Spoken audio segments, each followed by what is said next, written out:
Bonjour, bonjour, bonsoir et surtout bon après-midi. Et cela ne dépendra qu'à l'heure à laquelle vous allez nous suivre. Bienvenue surtout sur notre chaîne Inès NM officielle. Bienvenue na balandignon so yakala. Bienvenue na ba onyon so yasika. Kande na yipsaka bino boye malamu na chaîne biso Inès NM officielle. En tout cas, bandeko nanga soki ezambala liboso et salimi que non oya kokota na chaîne biso Inès NM officielle.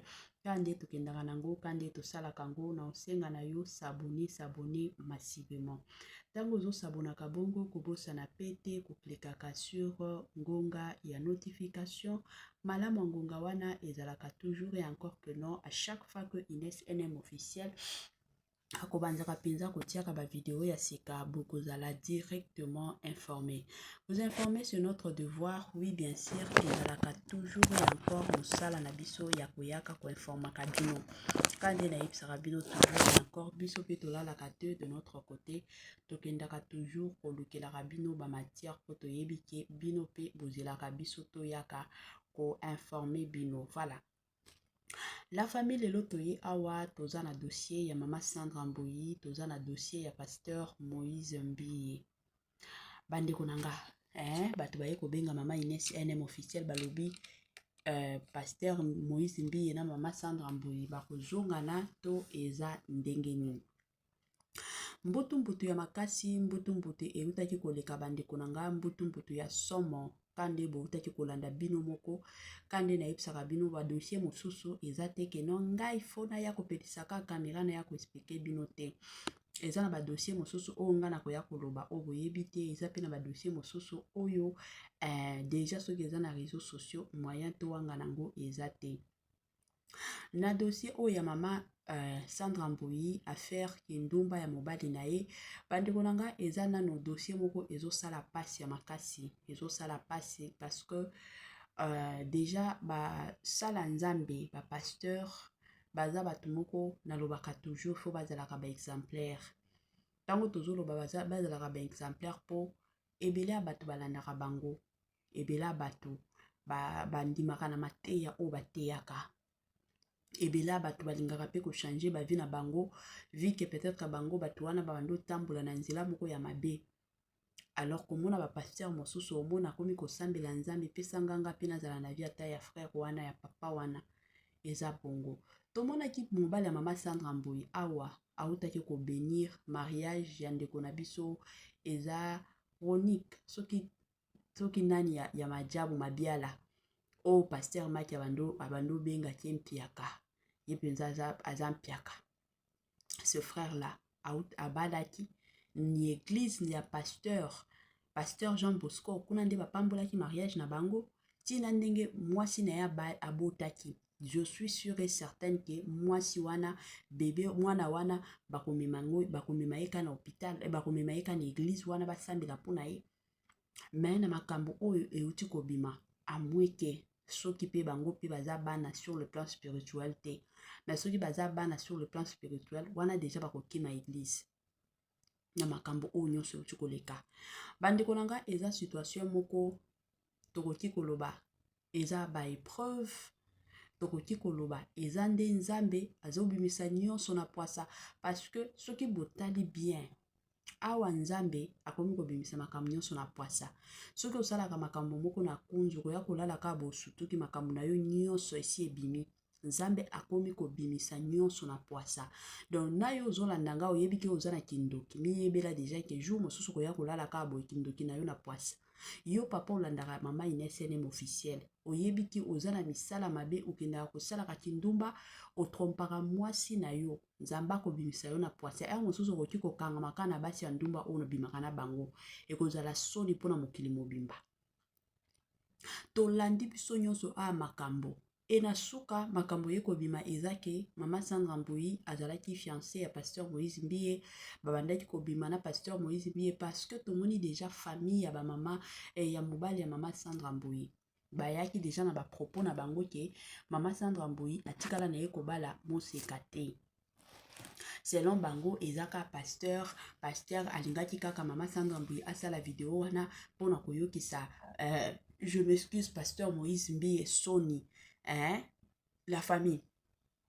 depuis mama Sandra Mbuyi abala totikala komona ta jour moko te oyo pasteur Moïse Mbiye ayaki kosala chantage. Soki pasteur Moïse Mbiye na mama Sandra Mbuyi bazalaki na mwasi na mobali, mabe eza wapi? Bato nyonso oyo babalaka ezalaka te ke ovandi na ndako mobali aye deja na ndako aye kobala yo te. Libala nyonso tobandaka nanu na kunzu tozobatama. Babiso nyonso ti tobala tokutana na mibali ezalaki nanu kobatama. Tokutana na mibali na nzela wana to changer ba numéro ba téléphone. A partir à wana mwa kobenga na ebandi, mwa ba message ebandi kandenge ezalaka. Ekomi est-ce que tokoki kobima tokenda ta restaurant, tokoki kobima tokenda ta parc, tokoki kobima tokenda ta bipai. En tant que mwana nzambe oyebi ke je me limite na jardin d'Eden kuna ndi na kokota te. Eza bongo. Bango pe c'est tout à fait normal. Babandaki relation. Parce que relation nyonso, eza une relation mosusu oyo zokota. Yango peut-être ko aboutir na mariage. Eza pe na relation mosusu zokota, mais soki ba comportement na bino et se marier te. Boyoka na eza te. Déjà kaka na relation na bino moyen bobala na eza te. Ce qui est normal. Donc na côté ya mama Sandra Mbuyi koloba te que non, mama Sandra Mbuyi azalaki mobulu, atikala kozala mobulu te. Eza ka chance ba mipesana ki chance.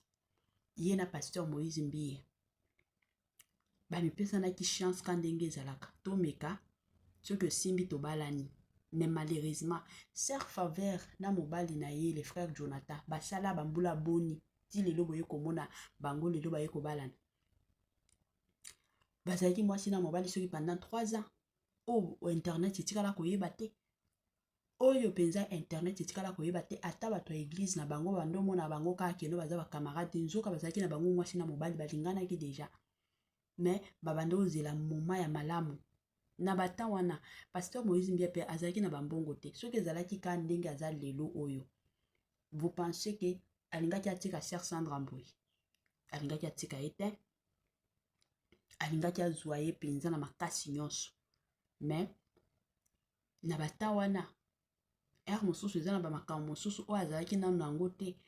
Mosusu koyokana entre bango na bango ezalaki te, peut-être koswana yango bapréféraki na bango bakabwana. Eza te que non parce que bato basambelaka, parce que bayembaka bango baza na droit ya bolingo te, baza na droit bolingo. Bino bozo ya kokondane mama Sandra Mbuyi keno abandi osala kindumba depuis kala. Kindumba nini asala? Kindumba penza nini asala? Ata bino moko kindumba nini asala? Bolo banani. Kobima na pasteur Moïse Mbiye oyo ezalaki te keno bazo bima bakie na ba hotel, bakie na bandako boye te. Kobima dans le Seigneur. To banda relation malembe tozo yebana jusqu'à ce que toya kobalana. La sœur Rema na mobali na ye basala bambula boni. Sœur Osini Kayiba na mobali na ye basala bambula boni. Bayaki te ke kokutana kana 2 mois babalani te. Relation na bango eza ba relation moko pe eumela. Mutu oyo penza tokoki koloba keno aumela ki penza makasi te na relation na ye eza sœur Deborah Lokalo. Parce que sœur Deborah Lokalo ezaki na mobali moko alingaki abala ye, mais simbaki nango te. E simbaki te. Nde baye kokutana na papa Cédric. Na ndenge makambo na bango kendaki mbangu, na ndenge babalanaki. C'est comme ça.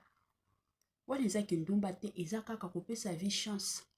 Babiso nyonso na bino bozolandanga, boza na bandako ya mabala. Est-ce que bokutanaki na mobali ka lelo bobalani? Bokutana na mibali ba mosusu basala na ba 3 ans famille etikala koyeba te. Ba 4 ans famille eyebaka te. Mais lelo oyo nzambe aye kosala grâce boye kobalana ce qui est normal. Problème eza nini? Oboya penza kobanda kofingaka mama Sandra Mbuyi keno ye pasala kindumba, ye pasala kindumba na omona nanga kindumba oya sala ate. Eza kaka pesa ki chance na relation. Apesa ki chance na relation, mais ye kosala ke relation wana esimbaki nango te. Tango ye kokutana na papa Jean Bosco, nde place bayeki kobalana. Atika na ya tourna na ye page. c'est normal. Donc eza makambo et puis asala yango eza te que non azalaki déjà moi c'est libala tekala na kozala moi c'est libala te hein azalaki na moi c'est libala te mosusu to sala ka banalise moko ya bien ata soki oni moto toyebi ke na dossier oyo famille ya ba mama ya papa Jean Bosco bazofutaka déjà bato po baya koloba baya kosala ba chantage ya baninga baya kosalela mama Sandra chantage mais boyebaka ke non bozo miyokisa soni bino moko makambo mosusu moto neti nga to oye kofuta nga mbongo toloba moto neti nga premier na kolia mbongo na yo me na kotikala koya kosala chantage te po il faut nazala mayele na babiloko ya boye oyo akoyebisa nga kena bokende koloba kena ye pe abima na Pasteur Moïse Mbi abima na ye atikala kozala marie te ata soki babima ensemble bakenda tina mbeto biloko ya masuba esangana na tawa nazalaki marie te azalaki marie te soki na lelo oyo aza marie na ndako ya libala nde ake kobima na mobali mosusu wana nde tokoloba kena aza ndumba mais aussi longtemps que azalaki na ye marie te moyen ya koloba keno aza ndumba eza te tokoloba ngo te tokotikala mpe koloba ngo te nayebisi bino azalaki na ye ndumba te congolais biso tolukaka ka place likambo eza te tokomi koluka likambo tolukaka ka place likambo eza te tokomi koluka likambo ezosalaka pasi en tout cas courage na mama Sandra Mboyi na makambo oyo nyonso ezoleka ya mosusu eza justice ya Nzambe elingi esalema justice ya Nzambe Nzambe alingi atia nyonso na poasa Nzambe alingi makambo nyonso ebima ba vérité mosusu ebima parce que eza na bato mosusu bachangeaka na ba vérité soki ebimi eza na bato mosusu azosalaka mabe ye na kote na ya monaka keno nasalaka nanga bien mais asalaka baninga mabe so tango vérité kobima wana omoni moto aye kozonga moto peut-être na dossier oyo papa Jean Bosco akotika makambo azosala parce que oyo ekomi kokomela pe bana na bino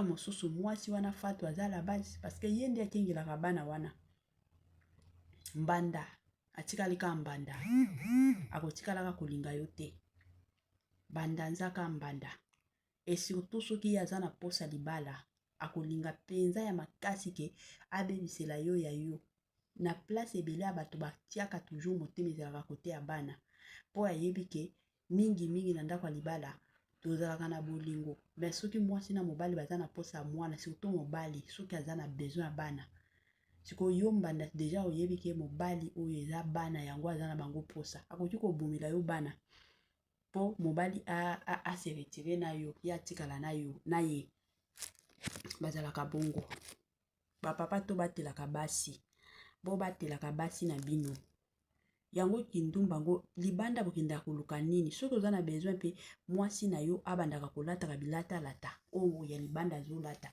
mais sombelaka pe mwasi na yo babasi na bino babandako bosombelaka bango biloko ya bikusi te biloko oyo ekangi nzoto te bozopekisaka bango me bato ya libanda bozopermettraka bango eza pasi ya makasi bozokisaka biso soni en tout cas courage.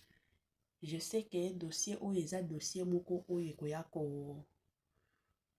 kotia division to divorce na libala na bino mais je sais que eza ka dossier moko elingaki ka ba vérité moko boye songolo pakata ebima et surtout sur le plan spirituel Mama Deborah Lukalu aleka na dossier oyo mais Nzamba apesa ye makasi de la même façon Mama Sandra Mboyi je sais que Nzamba akopesa ye makasi